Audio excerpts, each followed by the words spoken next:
What is up, you guys? Welcome back to my YouTube channel. If you haven't already, like, subscribe, hit the little bell notification so you get updates on my YouTube videos.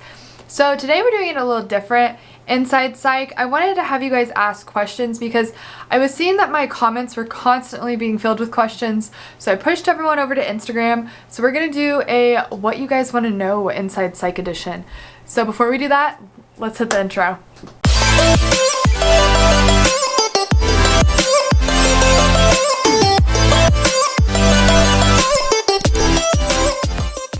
So these are questions I got from Instagram. You guys asked them, and so we're just gonna start. And you guys asked really good questions, actually. Sometimes I get a bunch that are like borderline aggressive, but actually this time there were none. So I tried to pick out, I had like over 4,000 people ask questions. So I went through like as many as I could. So if yours isn't on there, don't be upset. I'll probably do a part 2 later on. Someone said, what do you do if a kid is homesick? And that actually happens a lot. When a kid gets homesick, we can't just tell them, you know, it's okay, go home. We have to be there for him. So if a kid's truly homesick, and I've had them where they're like crying the entire day, they miss their mom, they're scared. It happens more with the younger kids than anything. We'll let them call their parent. They're only supposed to be able to call from 5 to 7 because that's when parents are off work and we can get phone calls going. If a kid's struggling that bad, we're gonna give them the opportunity to call their parent.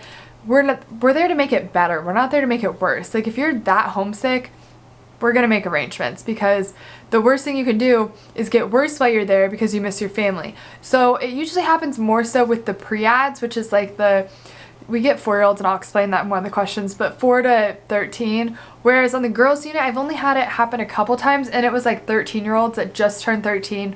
And they just didn't want to be there. And I think with both of those cases, they were LOA, so they were missing placement or needed placement. And so they were just really scared on which house they were going to, who was going to get custody, and, you know, they were just really homesick. Can you do a video on how to report a hospital? Yes, I've actually mentioned this several times that I'm going to do this.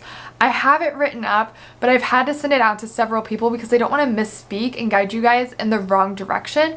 I want to make sure we have like the right info. So as soon as I get as many people to watch it as I can, give me feedback, be like, heck yeah, this is right, or like add this or add that, then I'll post it. I filmed it back in July, so my hair is going to be completely different.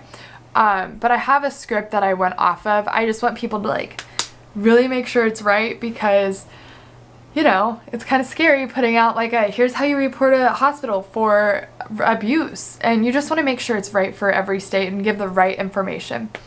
Do the kids use any scissors if they are safe? So PRTF, and then we have hospital. PRTF has art therapy. When they go down to art therapy, they let them use scissors because they're long-term. So they're working on being safe. They're not as high risk. They're just there for long-term placement. So they're earning like their items back, and they're like, they have more freedom over there. Hospital, absolutely not, and here's why. Even if they contract for safety with them, I have seen things turn for the worst in 30 seconds or less just by the switch of like someone saying something. So I would not trust this. I've had kids where we say, okay, you can have markers back. And within 30 seconds, someone snaps it and tries to go at someone. So you have to remember our high risk is a little different, I think, than some. We get a lot of kids from jail, but we also get a lot of aggressive kids. So we really have to take the most precautions. I would actually say I'd be more worried with a kid stabbing another kid with scissors rather than a kid self-harming with scissors. But that's just based on the group of kids we get at our hospital. What if they say no to a contract of safety? Perfect question. I've been asked this 100 times and I've been waiting to explain this. So when you come in through admissions, you sign a paper and it's a contract for safety. It basically says, if I'm going to get these urges, I'm going to tell you. Or if I'm going to get homicidal, I'm going to tell you as well. They usually sign it. Very often. I don't think I've ever had someone actually refuse to sign it. Now, whether or not they hold themselves to it's another story. So if we go and we're like, hey, you're going to take a shower, you're going to contract for safety? And they're like, yeah, I contract for safety. And then they go in the bathroom and they do something. Then they're one-on-one. Then they're sleeping on the unit. Then they have more restricted access. Usually a kid won't say no to contracting. So they won't be just like, no, I'm not going to contract for safety. because if they're going to do something, they don't want you to know, if that makes sense. So if a kid has a plan or they're struggling, they're not going to say, no, I'm not going to contract for safety. They're going to say yes, and then they do it. But if they absolutely say no for some reason, they usually get a one-on-one. What would happen if a child escaped the psych ward? Okay, so I want to lay this out for you. So here's the hospital, right? Here is so much forest, and then the really not good part of town, the crime rate's really, really high here. So they usually get caught. You don't want to be in those woods. Like, there's homeless people.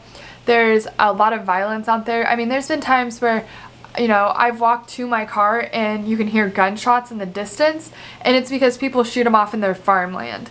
So you don't want to go out there. And I always tell the kids, I'm like, this is not the place to run from, because also it's in the really bad part of like the area. Not like, it's just, there's very high crime rate and very, I know a lot of people out there have guns. And so I always tell kids, I'm like, you don't want to go knock on one of those doors. Like, it's not safe. And we've had someone knock on one of those doors and been threatened to get shot before. So like, don't run. So usually kids make it to like the end of the street, but that's it. They don't make it like too far. I've actually never seen anyone get past, like, we have train tracks, so it's like the hospital, a forest, and then train tracks. No one's ever made it that far, which is good.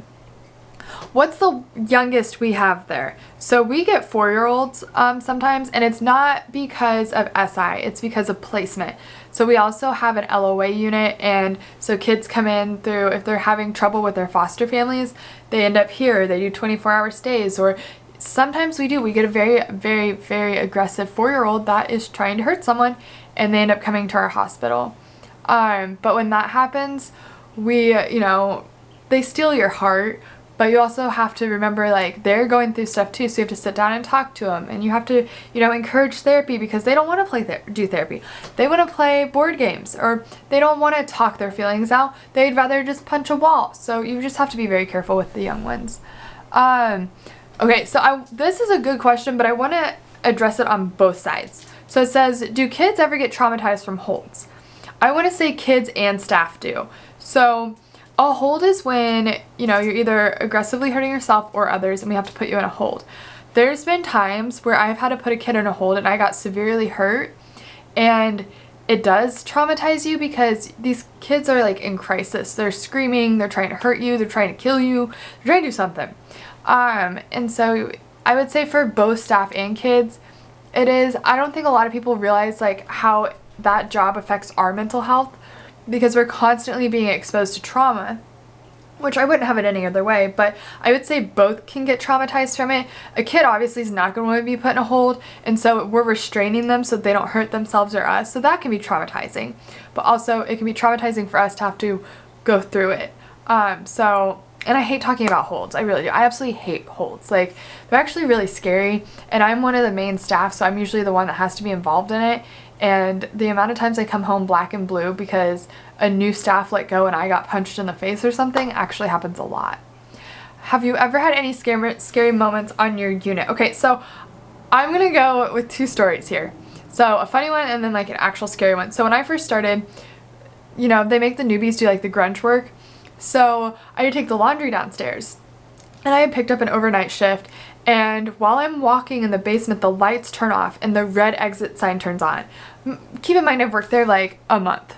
Well, I'm thinking we're going into like a horror movie. So I start booking it back. The door is locked, and it turns out like they just turn the lights off at night. But I was freaking out, and then I had to run through the whole hospital in the dark with only red exit signs, and it was absolutely terrifying, and I refused to ever take the laundry down after that. But it's because they just turn the lights off at night because everyone's sleeping. So there's like emergency lights, but in the basement there aren't any because they don't assume anyone's gonna go down there.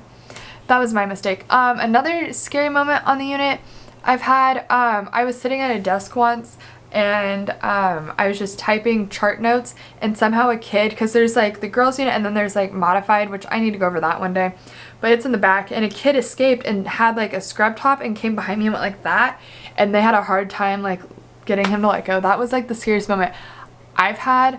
But I mean, as you work there, you learn, you're doing it for the kids, so there's gonna be like things that happen. What if you eat shampoo or soap? I don't know how to say this, you just eat shampoo and soap. I mean, none of the kids look at that as like something they're gonna do. These kids look at it as that's their free time to breathe and get away from us. Most of them won't do anything in the shower because they know if they do, they're either gonna have to have someone in there with them, like at the door, or like constantly checking on them. So most of them are really good in the shower. To be honest, most of their you know, SI or SH happens on the unit. They'll go to like a bedroom. But the showers are like their safe spot. Like, to me, a shower is a safe spot too. So if I were in one of these, I wouldn't do anything to jeopardize me being in one. What is the pay like? It's horrible. So when you go to a psych ward or hospital, I go back and forth between the terms. Realize that those guys aren't getting paid anything. Like, a lot of us make the bare minimum, and it's just because everyone who works there does it because we've been through what you guys have been through. We've gone through some shit. We want to be there for you guys. So just know, like, we're there helping. We're not there for the money. The money does not compensate us getting hurt, us, you know, working these hours. It does not compensate for anything. But what does compensate for it is the fact that we're helping you guys get through some stuff. And I find that very important because, you know, you can pay us a good amount, but at the end of the day, we're all there for one thing, and it's to help these kids. And that was one thing. I went from a high-paying job to one that was like not as high, because we kept losing funding too because we were state-run, so they would mess around with like people's pay all the time. What's the most rewarding part of your job? I would say when a kid is in crisis and you're able to get them out of it and just talk them through and be like, look, I'm here for you, you're not alone. Once that light goes off in a kid's head and they're like, oh my God, like, I have someone, and then they realize it's you, that's the best thing ever, because we sit with these kids, the same kids come back every month.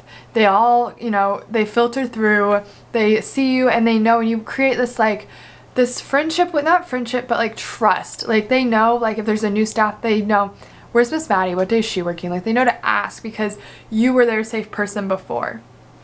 I'd say that's the most rewarding part, is when the trust is finally there after you've seen a kid who trusted no one and who really struggled. When the trust is finally there and you've made a breaking point and you've shown this kid, you know, here's some coping skills, or here's how you ask for me on the unit. Just the light goes off and it's like, great.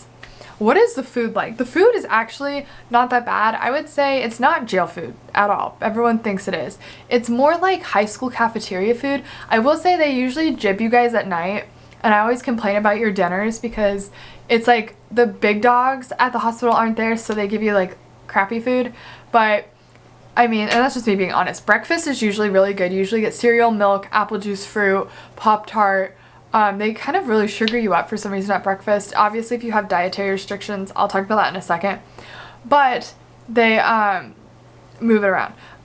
Okay, and then, let me see. Lunch, I have it written down because I didn't want to forget. Lunch is usually like the best meal of the day, and you get the most.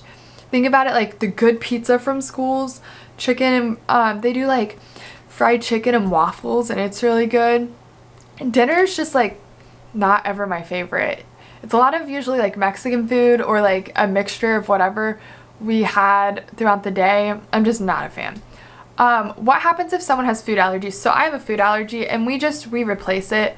The biggest thing I do is I always have to fight with the staff on like, this is what their treatment says. Like, I'll stand up for you guys. Like, if yours says, you know, wheat allergy and they're still giving you wheat, we're going to be down there and be like, she can't have this.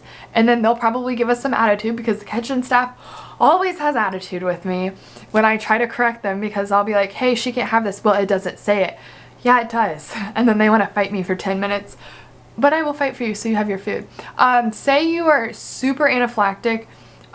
We won't even allow that food on the unit. So we had a kid who was deathly ill to peanuts. So nothing peanut butter was allowed or peanuts was allowed on the unit until that kid discharged.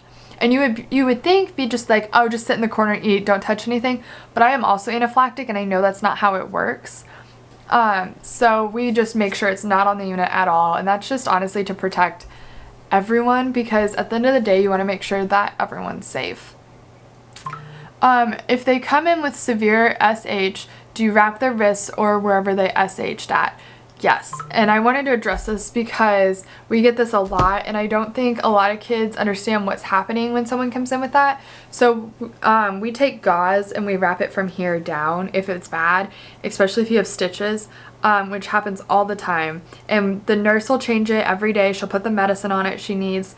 But if you have stitches, you usually have a one-on-one at our unit just so we make sure nothing happens to the stitches. But they take good care of you with those. And it's like just the gauze sleeves, or they'll wrap it, whichever you like. I always prefer like the kid having the wrap on it. That way if they get anxious, they have to like do this versus just take it off. But that's my personal preference. What happens if you refuse to eat? And this is a good one and a controversial one, I think, that a lot of people are gonna like go back and forth on. So if it's in protest, like you're like, I'm not eating, this food sucks, they're just gonna be like, okay, whatever, like you'll eat when you're hungry. Because they do, they come in and they're like, I'm not eating this food, I'm used to this and this, go get this. And they're like, no, this food's fine. If it's because of that, you'll eventually eat. If it's because of an ED, they're gonna observe it, watch you, and try to see where you're at. If it's a severe ED, we will have to send you out to a eating disorder facility, because our hospital doesn't treat EDs. So they'll send you to an ED facility, and then you'll come back to us.